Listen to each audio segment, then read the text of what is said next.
If you're planning to buy an iPad, you must be wondering whether to buy the 11-inch iPad or the 13-inch iPad. I have used an 11-inch iPad Pro for almost 5 years, and now recently I have upgraded to this 13-inch iPad Pro. I have used both of them. I have a fairly good idea of using all those features on these iPads, and today in this video I'll compare both these sizes on basis of 4 major criteria. First is the reading experience, then the writing experience, then the portability and ease of use, and the last is the price and whether the extra size and extra money is worth it or not. And at the end of this video, I'll conclude which one is better for you and how you can use either of the sizes. My name is Chisel. You are watching The Tech Doctor.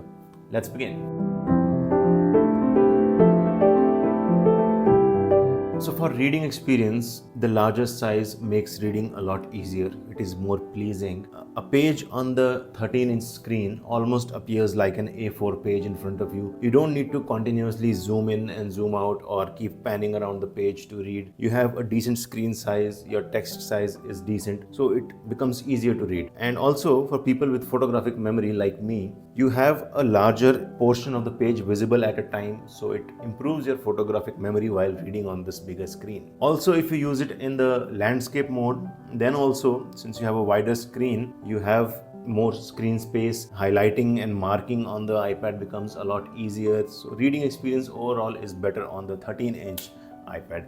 While the 11-inch screen, if you read in the portrait mode, the page appears a little too small. So you mostly feel like reading in the landscape mode. Then that cuts out a lot of portion of the page and it reduces your photographic memory. For 5 years, I used this iPad. One thing I missed was the photographic memory. It was missing with a smaller screen. And since I have started using a larger screen, that has improved for sure. So for reading experience, the bigger screen is better. Now if you talk about writing, you must be wondering that a bigger screen must be better to write. But that's not exactly the case. It is a little better, but there is a catch. There are 2 points to consider here. First is, if you write in the landscape mode, the 13-inch screen is too wide. And while writing, you have to write big because the lines are bigger, and if you want to write smaller, you have to shrink the page and fit the page in a smaller portion of the screen. So you keep panning in and out, keep zooming in and out for the page to fit it in the perfect size so that you can write comfortably. So I didn't feel as comfortable writing in the landscape mode on the 13-inch screen as I did on the 11-inch screen, because this is the perfect width to write on, and I fit the page exactly to the width of the iPad and keep on writing. I know how wide the page is. This is a little too wide to write comfortably. And the second point is whether you use a multi-window feature or not. If you like to keep the book open on one side and then write simultaneously,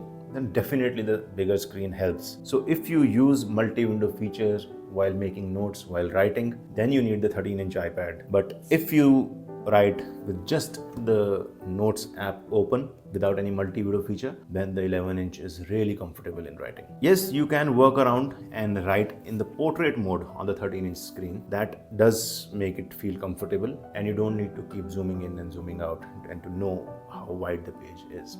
That is the personal opinion that I have, and I use the multi-window feature a lot, so I use the 13-inch iPad.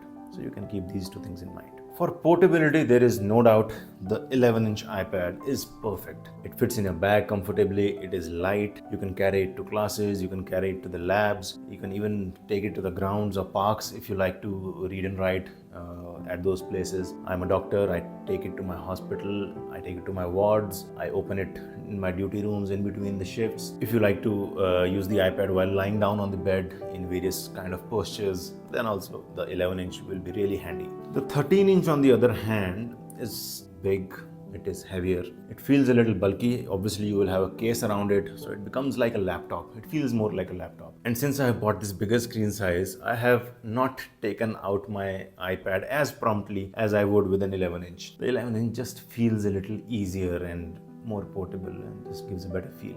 Feels like an iPad. This feels like a laptop. So if you're planning to use it like a laptop, you can compromise on the portability. But the moment I take this out, I feel like I'm taking out a laptop and not an iPad. And a huge criteria while buying an iPad is the price. Obviously, these are expensive devices. So if you're trying to save money, I would still say you can compromise on the screen size and use that money for the storage instead, because storage on iPads is important. It fills out really fast. Both the iPad Airs start at 128 GB. Both the iPad Pros start at 256 GBs. Have enough cash, obviously, buy an extra storage on the larger size and consider the remaining 3 points while purchasing the iPad. So to conclude, for reading, bigger size is better. For writing, it is pretty much the same, but if you use the multi-window feature, the bigger size helps a lot. If not, then you can manage with the smaller screen as well. For portability, the smaller screen is the winner. For price and worth, as I said, you can go for an extra storage option with this rather than opting for a bigger screen. But if you don't have any issues, you can easily stretch your budget for the iPad, buy the bigger one and consider the other 3 points. And yes, one more important point. If you're confused between buying an iPad Air of 13-inch size and an iPad Pro of 11-inch size, go for a Pro. 11-inch is a big enough size. So yeah, these were my views. I have used this 11-inch iPad for 5 years and I can tell you it is a really comfortable small device. This one helps me read and write with multi-window feature, but it is too big. I don't like to take it out from the bag all the time. Is it worth it? That's all for this video. My name is Chisel. You're watching The Tech Doctor. Namaste.